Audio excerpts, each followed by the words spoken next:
Hey guys, Mr Fraser here from Neon Maths, Bright Future. Now you know how to draw straight line graphs. Today we're going to look at how we draw quadratic graphs. What do quadratic graphs look like and how do we draw them on a set of axes? Stay tuned to find out. Fractions when they come up with the root sign down, lethal weapon in your mind, like a gun without a sound. No shortcut, no mark scheme, quit your chattering, it's your discipline, lets you stay true to your regimen. Now the general equation for a quadratic is ax squared plus bx plus z, where a, b and c are just numbers. They can be any number. Except if a was 0, well then we wouldn't write the x squared bit and we would just write bx plus c, which isn't a quadratic, it's a linear. So any number except a can't be 0. Now when we draw a quadratic, it makes a very specific and easily recognizable shape. The same shape as you get if you shoot an angry bird. Or the arc you make if you throw a ball.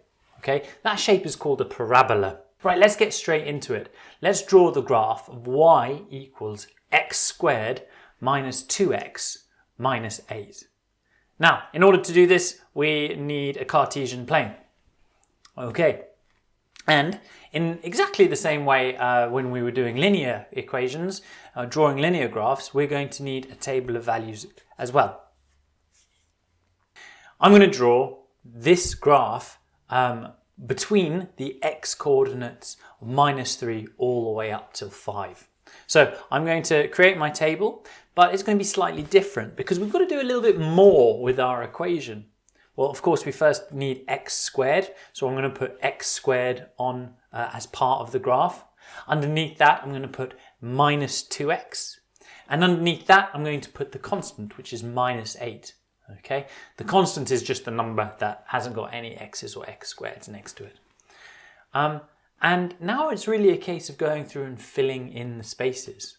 So our equation is x squared minus 2x minus 8.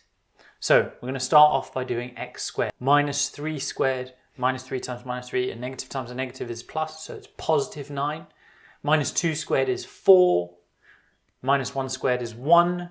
0 squared is 0, 1 squared is 1, 2 squared is 4, 3 squared is 9, 4 squared is 16, and 5 squared is 25. Okay, now we need to look at the next line, the negative 2x part. So we're doing negative 2 multiplied by our x coordinate. So negative 2 times negative 3, negative is a positive, so it's 6.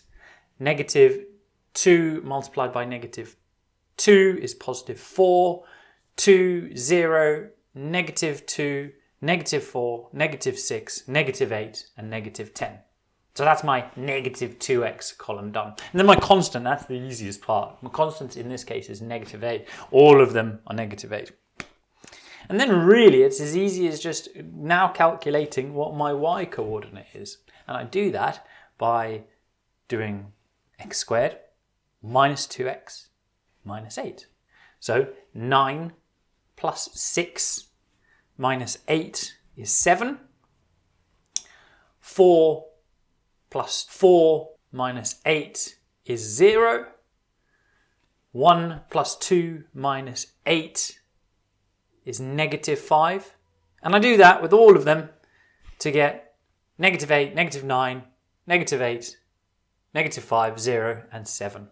Now all I need to do is use my x and my y values, plot the coordinates and draw a curve through them. Now make sure you don't draw straight lines between the points. We're going to, as best as we can, draw a nice parabola shape. Right, now I am going to show you a little trick, something that's really useful for checking that you've got this right. And it involves using your calculator. Now, I'm going to use my calculator. Well, you probably don't have exactly the same version of mine, but as long as you have a Casio calculator, which I personally, they're my favorites. I think that they are, for me, the easiest to use. And I'd recommend if you don't have one of these Casio calculators, you buy one. Now, I don't expect you to have the exact same model as mine. When I go through some of these things, you'll notice that I have a few more options, but don't worry about that. The principle is the same. The idea is exactly the same. Now, what we need to do is to use our calculator to effectively to create the table that we made. Okay. And we're going to do that by clicking into mode. And once you've clicked into mode, you need to click on whatever number comes up next to table. On mine, it's number 7. So number 7 is table, but it'll probably be different on yours, but you'll almost certainly have this function on your calculator. Right, once you've done that, you get a screen that has f of x, function of x. Now, if you've never seen that before, don't worry about it. It's nothing, it's nothing to worry about. What we have to do is recreate our equation on the screen. Now, if you look really closely above each of your buttons, there are like words or symbols or numbers, and they're in different colors. Well, if you look above the close bracket button, you'll notice that there's a red X, and that is what we need to access. So if you push the alpha button and then the close bracket, you'll see on your screen you'll get an X. Now we just need to type in our equation as it is. So we've got our X, so we need to click X squared. So we push the square button, minus 2 alpha X minus 8. And then we press equals. Now my one goes to the g of x, but yours probably won't do that. So ignore that. I'm going to push equals again. You'll get something that looks like this. It'll ask you where you want to start.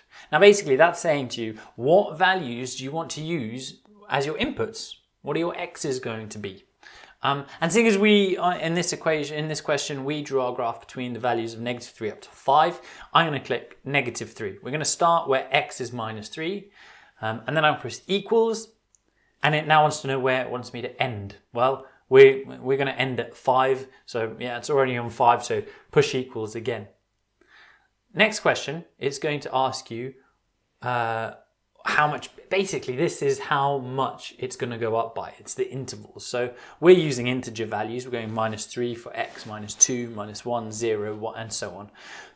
If you wanted to do different numbers, if you wanted to make them smaller, you could go up in 0.2s or 2s, but just leave that as 1, okay? We're saying that we're going to go up as 1 again, so we're going to push equals again. Now we come up with this table, and that's it. That's what we need. It gives you your x value and your function of x. We're going to think of our x as our input and our function of x as our output or our y value. So you can then just use that to check that you've got your coordinates correct. So as you can see, it says -3, 7, -2, 0, -1, 5, and so on. Okay, so you could save yourself a little bit of time using the calculator to help you plot the graph for any equation. In this case, we've done a quadratic equation. I hope that's useful to you. Now let's have a look at what happens when we've got a negative coefficient of x squared. Okay, so we've got a quadratic equation, but this time the number before x squared is a negative value.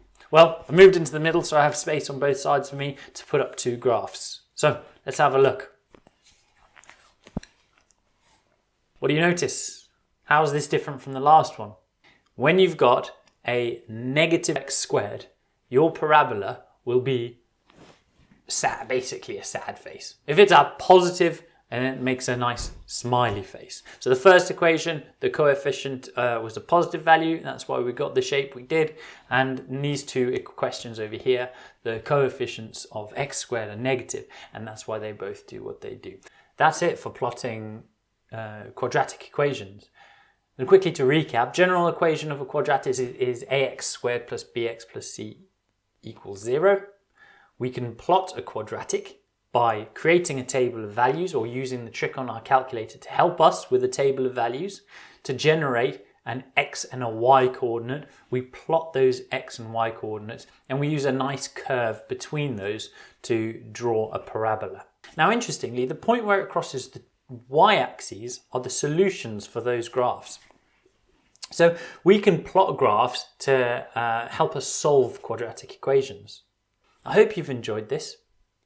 I hope you found it useful. Please have a look at my other videos which tell you a lot more about quadratics and all the different ways that we can solve them.